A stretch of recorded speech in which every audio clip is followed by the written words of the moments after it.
Hello friends, welcome back to our channel. Friends, వీడియోలో మనం ఈరోజు అన్ని న్యూస్ పేపర్లో వచ్చినటువంటి ఇంపార్టెంట్ ఎడ్యుకేషన్ అప్డేట్స్తో పాటు చాలా ముఖ్యమైనటువంటి కరెంట్ అఫైర్స్ కూడా రావడం జరిగింది.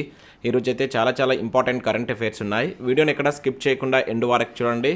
చూసే ప్రతి ఒక్కరికి ఖచ్చితంగా లైక్ చేయండి. డైలీ 1 to 2 hours వర్క్ చేసి దాదాపుగా 10 న్యూస్ పేపర్ చదివి ఇన్ఫర్మేషన్ మీకు అందించడం జరుగుతుంది.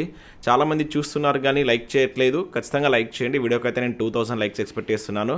ఇది ఎవరికైతే యూజ్ ఉంటుందో వారికి షేర్ చేయండి అండ్ సబ్స్క్రైబ్ చేసుకొని చూడండి. రెగ్యులర్గా మీకు జాబ్ అప్డేట్స్ అంతాయి. మన ఛానల్కి సంబంధించిన టెలిగ్రామ్ గ్రూప్లో కూడా జాయిన్ కాండి. సో దాంట్లో కూడా రెగ్యులర్గా జాబ్ అప్డేట్ షేర్ చేస్తున్నాను. మీకు చాలా యూజ్ ఉంటుంది. ఆ గ్రూప్లో కంపల్సరీ జాయిన్ కాండి. ఫ్రెండ్స్, మన ఛానల్ ద్వారా మన యాప్లోకి హైకోర్టు ఉద్యోగాలకు యూజ్ అయ్యేటువంటి టెస్ట్ సిరీస్ అయితే తీసుకురావడం జరిగింది. ముఖ్యంగా ఇది జీకే అండ్ జనరల్ స్టడీస్కి సంబంధించిన టెస్ట్ సిరీస్. దీని ద్వారా మనం టాప్ 50 టాపిక్స్ అయితే అందిస్తున్నాం.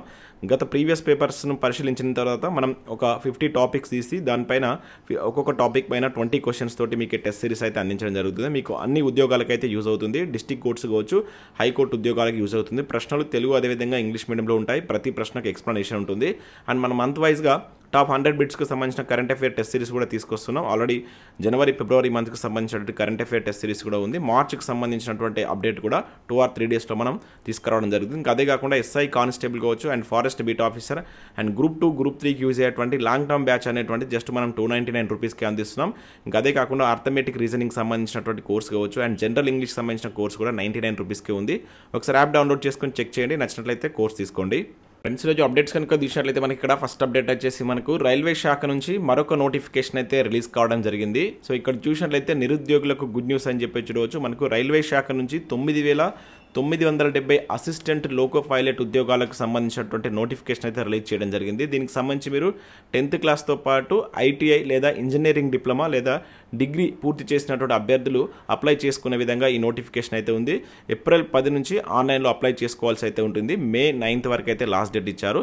సో దీనికి సంబంధించి మీకు పూర్తి వీడియో కావాలనుకుంటే వీడియోని లైక్ చేసి కింద ఎస్ అని కామెంట్ చేయండి. సో నీకు వీలైతే దీనికి సంబంధించిన అప్లికేషన్ ప్రాసెస్ కావచ్చు అదర్ డీటెయిల్స్తో కూడా వీడియో చేసేటువంటి ప్రయత్నం చేస్తాను. ఇది మనకు వేకెన్సీస్ లిస్టు జోనల్ వైజ్గా ఎన్ని వేకెన్సీస్ ఉన్నాయని చెప్పేసి ఇక్కడ ఇవ్వడం జరిగింది. 16 జోన్స్కు సంబంధించి టోటల్గా మనం ఇక్కడ చూసినట్లయితే 9,970 వేకెన్సీకి సంబంధించిన నోటిఫికేషన్ అయితే మనకు రైల్వే శాఖ రిలీజ్ చేయడం జరిగింది. సో దీనిలో మీకు ఏ జోన్ నుంచి ఎన్ని వేకెన్సీస్ ఉన్నాయనేటువంటి డీటెయిల్స్ కూడా ఇవ్వడం జరిగింది. మీరు ఏ జోన్కైనా అప్లై చేసుకోవచ్చు. సెంట్రల్ గవర్నమెంట్ ఉద్యోగాలు కనుక మీరు ఏ జోన్కైనా కూడా ఎలిజిబుల్ అవుతారు.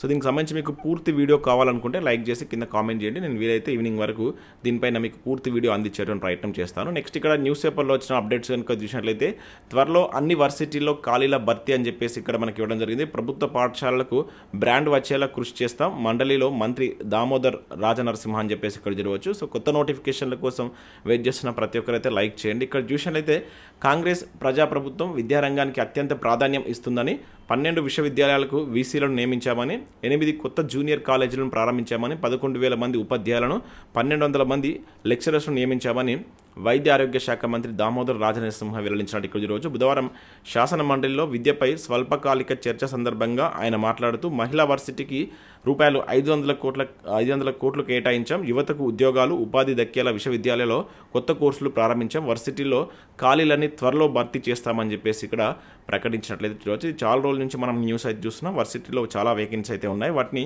భర్తీ చేస్తామని చెప్తున్నారు కానీ ఇప్పటివరకు అయితే వాటికి సంబంధించిన నోటిఫికేషన్స్ అయితే రాలేదు. మేబీ రివైజ్డ్ జాబ్ క్యాలెండర్లో దీనికి సంబంధించి ఏమైనా అప్డేట్ ఉంటుందో చూడాలి. ఇంకా నెక్స్ట్ ఇక్కడ మనం చూసినట్లయితే ఇవి నిన్నటి న్యూస్ పేపర్లో వచ్చినట్టు అప్డేట్. నేను నిన్న వీడియో చేయలే కనుక సో నిన్నటి అప్డేట్స్ కూడా దీనిలో నేను యాడ్ చేసి చెప్తాను. అది కరెంట్ అఫైర్స్ కావచ్చు అండ్ ఎడ్యుకేషన్ అప్డేట్స్ కూడా ఇంపార్టెంట్ కనుక ఉన్నట్లయితే దాన్ని కూడా నేను ఏదైతే దాని బిఫోర్ డే కనుక వీడియో చేయకపోతే చేసే రోజు వాటిని యాడ్ చేసి అయితే మీకు అందించడం జరుగుతుంది. ఇక్కడ మనం చూసినట్లయితే ఒక్క టీచర్ పోస్ట్ భర్తీ చేయలేదా అంటే ఇక్కడ చూడవచ్చు. బీఆర్ఎస్ పాలనలో నిరూపించాలి. మంత్రి శ్రీధర్ బాబుకు హరీష్ రావు సవాల్ అంటే ఇక్కడ చూడవచ్చు. సో బీఆర్ఎస్ పాలనలో తాము ఒక్క టీచర్ పోస్ట్ కూడా భర్తీ చేయలేదని నిరూపించాలని చెప్పేసి మంత్రి శ్రీధర్ బాబుకు ఎమ్మెల్యే హరీష్ రావు సవాల్ విసిరారు. మంగళవారం అసెంబ్లీలో అధికార పార్టీ నేతల విమర్శలకు ఆయన ధీటుగా సమాధానం ఇచ్చినట్టు చూడవచ్చు. గత ప్రభుత్వ పాలనలో ఒక్క ఉపాధ్యాయ పోస్టు భర్తీ జరగలేదని మంత్రి అసత్యాలు సభలో మాట్లాడడం విడ్డూరంగా ఉందన్నారు. సో తాను ఛాలెంజ్ చేస్తున్నానని కేసీఆర్ పాలనలో 26,000 ఉపాధ్యాయ నియామకాలు జరిగాయని చెప్పారు. సో 8,000 మంది కమిషన్ ద్వారా మరో 18,000 ఉద్యోగాలు గురుకులాల్లో నియామకాలు చేపట్టినట్లు వివరించినట్టు ఇక్కడ చూడవచ్చు. కాంగ్రెస్ 15 నెలల పాలనలో మూతపడ్డటువంటి 1913 స్కూళ్ల సంగతి ఎందుకు సభలో చర్చించడం లేదని చెప్పేసి నిలదీసినట్లుగా ఇక్కడ మనం చూడవచ్చు. ఇంకా నెక్స్ట్ అప్డేట్ ఇక్కడ చూసినట్టయితే ప్రభుత్వ బడుల్లో చదివితేనే సర్కారీ కొలువులు అంటే ఇక్కడ చూడవచ్చు. ఫీజు రియంబర్స్మెంట్ బకాయిలు 12 వాయిదాల్లో చెల్లిస్తాం సీఎం రేవంత్ రెడ్డి అని చెప్పేసి ఇక్కడ ఇచ్చారు. ఇక్కడ చూసినట్లయితే మనకు ప్రతి స్థాయిలో విద్యారంగం రోజు రోజుకు క్షీణించిపోతుందని ముఖ్యమంత్రి రేవంత్ రెడ్డి ఆవేదన వ్యక్తం చేశారు. సో ప్రభుత్వ పాఠశాలలో చదివే వారిని ప్రోత్సహించేలా చర్యలు ఉండాలని అన్నారు. సో బుధవారం సాయంత్రం శాసన మండలిలో విద్యాశాఖపై జరిగినటువంటి స్వల్పకాలిక చర్చకు సీఎం సమాధానం ఇచ్చారు. సో ఈ తరుణంలో సభలో ఆసక్తికర సన్నివేశం జరిగింది. ఎమ్మెల్సీ తీర్మార్ మల్లన్న స్థానిక సంస్థల్లో పోటీ చేయాలంటే వారి పిల్లలను ప్రభుత్వ పాఠశాలలో చదివించాలని సూచించినట్లు సీఎం తెలిపారు. సో దాంతోపాటు ఇక్కడ చూసినట్లయితే ఈ విషయంపై చర్చించాలని సీఎం అన్నారు. సో చైర్మన్ గుత్తా సుఖేందర్ రెడ్డి కలుగజేసుకొని ప్రభుత్వ ఉపాధ్యాయ పిల్లలు కూడా ప్రభుత్వ పాఠశాలలో చదివించాలనేటువంటి నిబంధనలు తీసుకురావాలని అనగా దానికి సీఎం సమాధానం చెప్తూ ఆ మాట అనేటువంటి ధైర్యం తనకు లేదన్నారు. సో పిల్లలను ప్రభుత్వ పాఠశాలలో చదివించే వారికి ప్రభుత్వ ఉద్యోగాలు ఇస్తే బాగుంటుందని చెప్పేసి కూడా ఇక్కడ సూచించినట్టు చూడవచ్చు. 2021లో 3-5 తరగతుల విద్యార్థులపై నేషనల్ అచీవ్మెంట్ సర్వే జరిగిందని ఆ సర్వేకి సంబంధించి కూడా ఈ మీటింగ్లో అంటే ఈ మనకు సభలో చర్చించినట్లుగా ఇక్కడ మనం చూడవచ్చు. సో దీనిపైన మీ కామెంట్ చేయండి. ఇక్కడ వీళ్ళు ఏదైతే అడిగినటువంటి క్వశ్చన్స్ పైన మీ యొక్క కామెంట్ కూడా కింద కామెంట్ సెక్షన్లో టైప్ చేసేటువంటి ఐటమ్స్ చేయండి. ఇక నెక్స్ట్ క్వశ్చన్ అయితే 6 కేటగిరీల్లో యువ వికాసం అని చెప్పేసి ఇచ్చారు. 3కి బ్యాంకు రుణంతో లింకు, మరో 3కి లబ్ధిదారుల వాటాతో పరిమితం. పూర్తి మార్గదర్శకాలు విడుదల చేసిన ప్రభుత్వం ఏప్రిల్ 5 వరకు ఓబీఎంఎస్లో దరఖాస్తులు జూన్ 9వ తేదీ లోపు ప్రక్రియ మొత్తం పూర్తి అని చెప్పేసి ఇక్కడ ఇచ్చారు. సో దీనికి సంబంధించినటువంటి పూర్తి మార్గదర్శకాలు రిలీజ్ చేశారు. ఆల్రెడీ నేను మన టెలిగ్రామ్లో ఆ పీడిఎఫ్ను షేర్ చేస్తాను. ఒకవేళ మీకు ఈ రాజీవ్ యువ వికాసం పైన స్పెషల్ వీడియో కావాలనుకుంటే లైక్ చేసి కింద కామెంట్ చేయండి. దీనికి సంబంధించి ఇది మనకి ఏప్రిల్ 5 వరకే ఉంది. అప్లికేషన్ ప్రాసెస్ వీడియోతో పాటు దీనిలో ఉన్నటువంటి ఇంపార్టెంట్ అంశాలు కూడా మీకు నేను ఎక్స్ప్లెయిన్ చేసేటువంటి ప్రయత్నం అయితే చేస్తాను.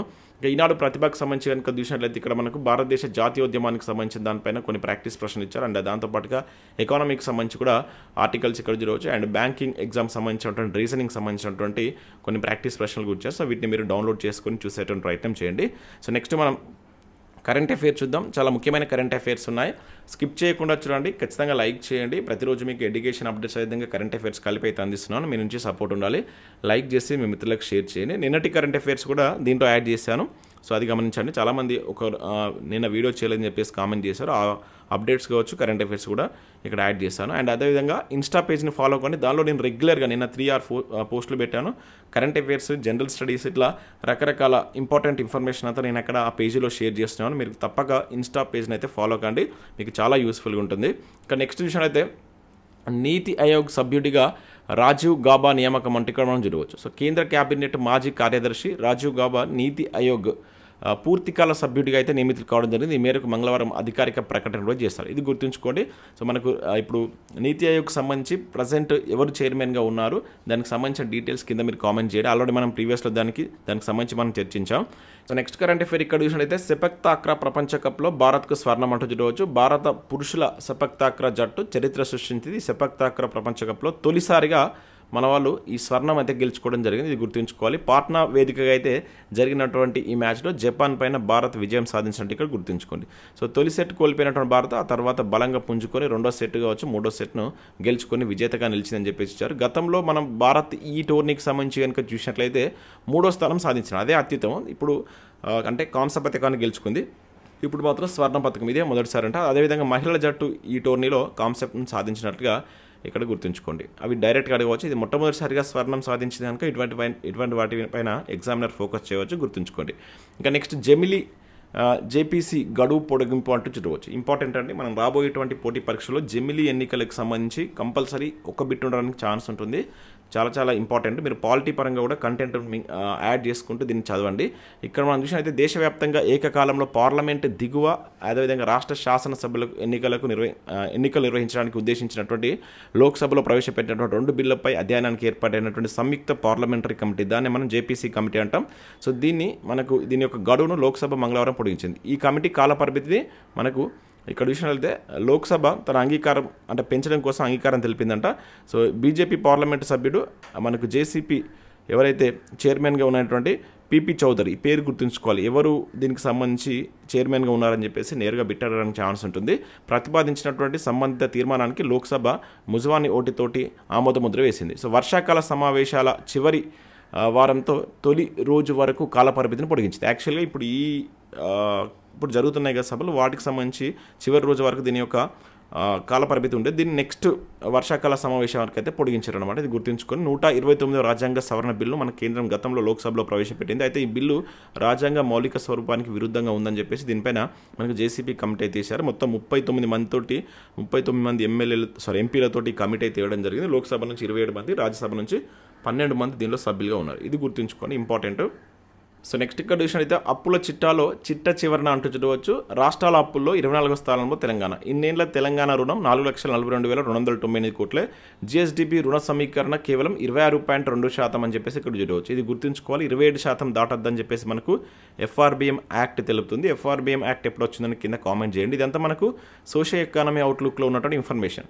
దానిపైన వీడియోస్ చేయమని చెప్పేసి అడుగుతున్నారు. నేను దానిపైన మనకు తెలుగు పీడిఎఫ్ వచ్చిన తర్వాత మీకు నేను ఒక కోర్స్ తీసుకొస్తున్నాను, టాప్ 200 బిట్స్ అని చెప్పేసి. అది ప్లస్ ఈ బడ్జెట్ సంబంధించినటువంటి బిట్స్ తోటి విత్ వీడియో ఎక్స్ప్లెనేషన్ తోటి నేనే చేస్తాను. అది ఆ కోర్స్ అనేది మీకు ఉగాది తర్వాత లాంచ్ చేస్తాను. చాలామంది అడుగుతున్నారు, కొంచెం వెయిట్ చేయండి.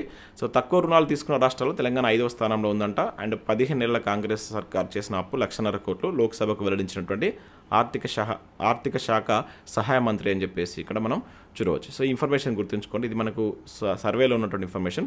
ప్రపంచంలోనే అత్యంత విలువైనటువంటి ఉక్కు సంస్థగా మనకు జేఎస్డబ్ల్యూ స్టీల్ అయితే నిలిచిందంట.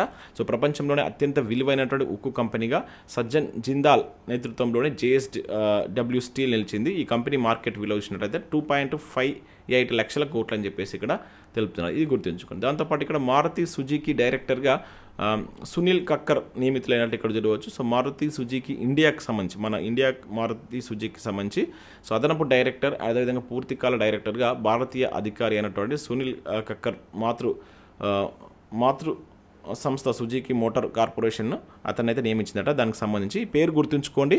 అండ్ ఇది దేనికి సంబంధించి మారుతి సుజుకి ఇండియాకి సంబంధించి ఇతను నియమితులు కావడం జరిగింది. కానీ నెక్స్ట్ విషయం అయితే మనకు ఎన్హెచ్ డైరెక్టర్గా జై భట్టాచార్య అని చెప్పేసి ఇక్కడ మనం చూడవచ్చు. సో ఇక్కడ మనం చూసినట్లయితే భారత అమెరికన్ జై భట్టాచార్యను కీలక పదవి వరించింది. ఆయనను America national institute of health దీన్ని ఎన్ఐహెచ్ డైరెక్టర్గా డొనాల్డ్ ట్రంప్ ప్రభుత్వం అయితే నియమించింది. ఈ నియామకాన్ని అమెరికా సెనెట్ మంగళవారం ఆమోదించినట్లుగా గుర్తుంచుకోండి. మన భారత సంతతికి సంబంధించిన వ్యక్తి కనుక గుర్తుంచుకోవాలి. నెక్స్ట్ చూసినట్టయితే స్పీకర్కు హైకోర్టు గడువు విధించవచ్చా? ఈ అంశాన్ని నిర్ధారించడం వరకే మేము పరిమితం. ఎమ్మెల్యేల అనర్హత పిటిషన్లపై జస్టిస్ బిఆర్ గవాయ్ అని చెప్పేసి ఇచ్చారు. ఇది చాలా చాలా ఇంపార్టెంట్. ఇక్కడ మనకి ఇది కరెంట్ ఇష్యూ పరంగా కాకుండా మీరు కంటెంట్ పరంగా చూడండి. పాలిటీలో మనకి ఏదైతే పార్టీ ఫిర్యాయింపులు అని చెప్పేసి ఉంది కదా, ఆ పార్టీ ఫిర్యాయింపులకు సంబంధించినటువంటి కంప్లీట్ డీటెయిల్స్ చదవండి. ఈసారి కంపల్సరీ మనం దానిపైన బిట్ ఎక్స్పెక్ట్ చేయవచ్చు. ఇది ఇప్పుడు మళ్ళీ మనకు వార్తలో ఉంది కనుక కంటెంట్ పరంగా ఎగ్జామినర్ మనం ప్రశ్నించేటువంటి అవకాశం ఉంటుంది. కొంచెం జాగ్రత్తగా దాన్ని చూసేటువంటి ప్రయత్నం చేయండి. కానీ నెక్స్ట్ ఇక్కడ విషయం అయితే బుద్ధుడి జీవిత ఘట్టాలు అంటే ఇక్కడ ఒక ఆర్టికల్ ఇచ్చారు. దీన్ని కూడా మీరు వెలుగు సక్సెస్ పేపర్ నుంచి డౌన్లోడ్ చేసుకొని చూడండి. దాంతోపాటు ఇక్కడ ఐక్యమే నౌకాదళ విన్యాసాలు అనేటువంటి జరిగినాయి. ఇక్కడ విషయం ఆఫ్రికా ఇండియాకి మధ్య జరిగినమాట. ఆఫ్రికా దేశాలు ఉంటాయి కదా, అదేవిధంగా ఇండియాకి మధ్య జరిగినటువంటి ఏవైతే ఈ నావికా దళ విన్యాసాలను ఐక్యమే అనేటువంటి పేరుతో పిలుస్తున్నారు. ఇవి ఏప్రిల్ 13 నుంచి 18 వరకు నిర్వహించున్నట్లు తెలిపారన్నమాట. ఐక్యమే అంటే సంస్కృతంలో ఐక్యత అని అర్థం వస్తుందని చెప్పేసి చెప్తున్నారు. ఇది మనకి ఇంకా జరగబోతున్నాయి అన్నమాట. ఇది గుర్తుంచుకోండి. ఈ పేరు ఇంపార్టెంట్. ఏ 2 దేశాల మధ్య జరిగినాయి అని చెప్పేసి అడగడానికి ఎక్కువగా ఛాన్స్ ఉంటుంది.